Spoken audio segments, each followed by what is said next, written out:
Harani never fight a battle they cannot win. Even centuries ago, during the war between gods and heroes, the other races were destroyed.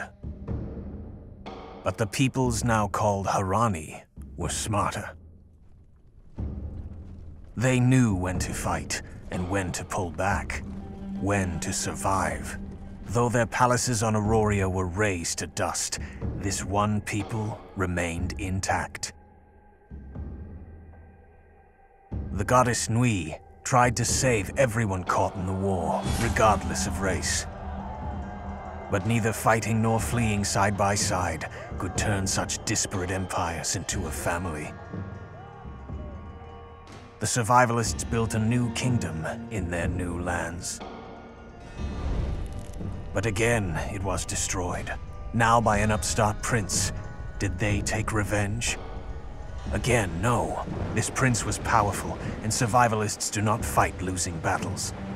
They burned their broken flags, left their temples to the wilds, and changed their dynasty. Reborn as Harani, they began building a new and grander kingdom. Surviving and flourishing is the ultimate revenge. Enemies must watch you rise above them. The newborn empire contained barren savannas, verdant plains, icy peaks, and sun-baked plateaus. It was the largest empire built by any race since the Great Exile. It came to rival Auroria in both beauty and prosperity. Then, disaster. The Empress died, and her sole heir vanished. Rival factions split the empire. Many abandoned their homes in the jungle capital. It wasn't seen as a risky move. True survivalists can survive anywhere. Perhaps criminals like the Shadowhawks are the other side of this coin. They too do whatever it takes to survive, to profit, to flourish. They will deal with anyone from king to beggar, knight to thief. What most Harani don't know is that this crime guild carries their true name. On Auroria before the war, the most glorious and legendary survivors were known as Shadowhawks.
The WASD keys move your character, and the mouse buttons control the camera and the view.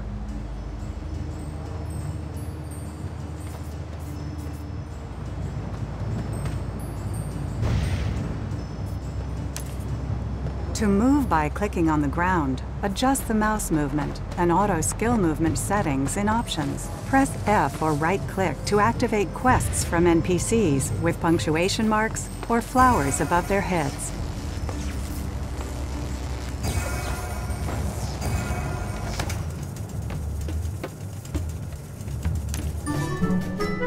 Accept a quest, it's automatically added to the quest tracker on the right side of your screen. You can then follow the... Any object with a blue exclamation mark can be utilized in some way. Simply right-click the object or press F.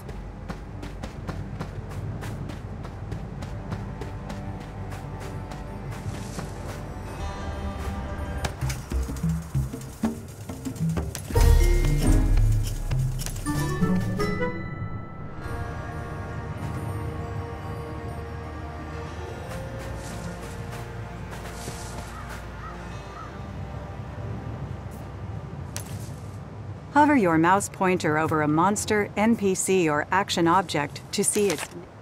When you accept a quest, it's automatically added to the quest tracker. Your position on the minimap is shown by a blue circle. Press F or right-click to activate quests from... An exclamation mark means an NPC. The WASD keys move your character, and the mouse buttons control the camera and the view.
Though you couldn't place it, the man's tattoo looked incredibly familiar.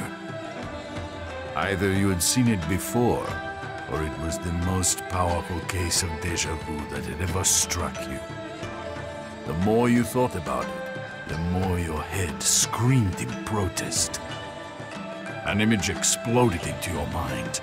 You recalled a man with obsidian hair giving you a uniform. A symbol embroidered on the shoulder mirrored the design of the sword hanging from his belt. Both the sword and embroidery perfectly matched the tattoo you just found on the dead man. You remembered feeling proud to wear that uniform, proud to truly be a part of something. Your headache flashed again, and the memory faded. You realized you'd never worn a uniform like that. What was going on?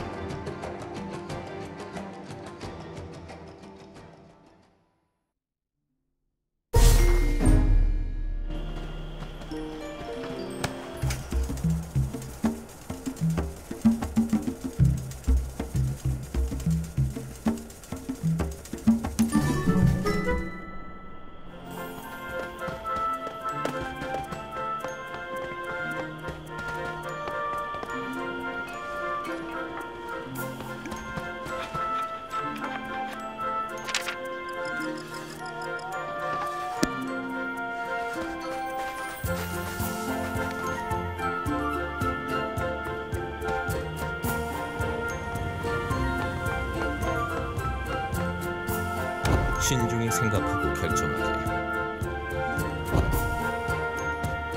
잘 맞지 않거든 다시 찾아볼게.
You recognized the name Shadowhawks as belonging to an infamous group of criminals.